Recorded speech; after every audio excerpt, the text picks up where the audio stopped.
Hi friends, మీకు ఈ video నచ్చితే లైక్ చేయండి, సబ్స్క్రైబ్ చేయండి. శారద గార్డెన్లో ఆలోచిస్తూ ఉంటే అప్పుడే పూర్ణి శారద దగ్గరికి వచ్చి భూమిని కోడలిగా చేసుకోవాలి ఉందని అన్నయ్యకి చెప్పావా అని పూర్ణి అడుగుతూ ఉంటుంది.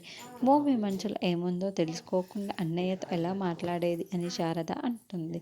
నేను నా కోడలుగా చేసుకోవాలి అని ఉందని భూమికి చెప్పావా అని పూర్ణి అడగటంతో అన్నయ్య మనసులో ఏముందో తెలుసుకోకుండా భూమితో అలా ఎలా మాట్లాడతాను అని శారద అంటుంది. నీకు తెలియకుండా అటు తెలియకుండా అని నువ్వు అటు ఇటు ఏదో ఒకటి మాట్లాడకు. ఏదో ఒకటైతే తేల్చేయాలి కదా.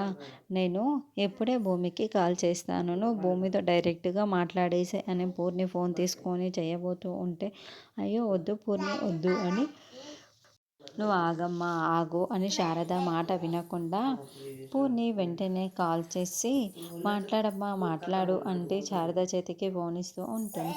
చెప్పండి ఆంటీ అని భూమి అడగటంతో, నువ్వు బాగానే ఉన్నావుకి మందులు వేసుకుంటున్నావు కదా అని శారద అసలు విషయం మాట్లాడకుండా పరామర్శిస్తూ ఉంటుంది.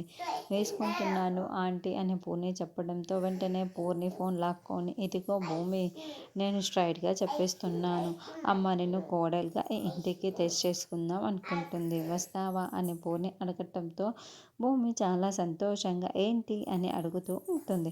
మా గగన్ అన్నయ్యకి నీకు పెళ్లి చేసేసి అమ్మని కోడలుగా ఈ ఇంటికి తెచ్చేసుకుందాం అంటుంది. నువ్వేమంటావు భూమి అని స్ట్రైట్గా అడిగేస్తూ ఉంటుంది. దాంతో భూమి చాలా చాలా సంతోషపడుతూ ఉంటుంది. అప్పుడే గగన్ బయటికి వస్తాడు.